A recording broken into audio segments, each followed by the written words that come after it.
এত আলু পচে গেছে। হ্যাঁ, কি করে পচলো এত আলু? হ্যাঁ, এত আলু কি করে পচলো? আলু পচলো কেন? বলো না, আলুগুলো অনেক দিন আগেই তোলা হয়েছে, কিন্তু বিক্রি করি নাই। ঘরের গিন্নি বললো যে আলুগুলো রেখে দাও, দাম হবে পরে, দিয়ে ওই জন্য রাখা হয়েছে। দেখো কত আলু পচে গেছে, কী করবো এখন? সকালে যেটুকু ছিল সেটুকু পাওয়া না। কতটা জায়গার আলু এটা ছিল? 1 বিঘা 5 কাঠা জমির আলু। উম, আর এত আলু পচবে ভাবতেও পারিনি, আলুগুলো এত পচবে। পচে গেছে মোটামুটি 30 বস্তা মতন পচবে 5 কাঠা। এই 1 বিঘা 5 কাঠা জমির আলু, এই তো আলু হয়েছে, আর বস্তা 30 পচবে। দেখো চারদিকে ছড়িয়ে ছিটানো আছে, আর এটা পুরো ধস নেমে গেছে আলু।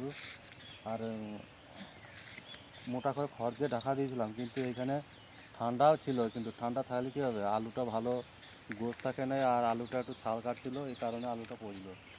আর বুঝতে পারিনি যে আলুটা পচে যাবে, না তো বিক্রি করে দিতাম তখনকে। আজকে 400 টাকা বস্তা ছিল, 400 টাকা বস্তা ছিল আলুটা। কিন্তু ঘরের গিন্নির কথা শুনে এটা হলো, বললো যে আরও দাম হবে।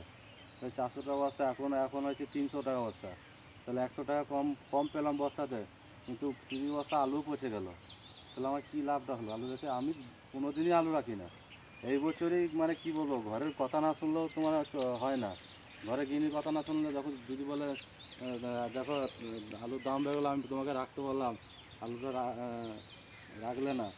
কিন্তু কেউ কথাটা না শুনলে তখন ঝগড়াঝাটি ঝামেলা সৃষ্টি হবে, এই কারণে রাখা।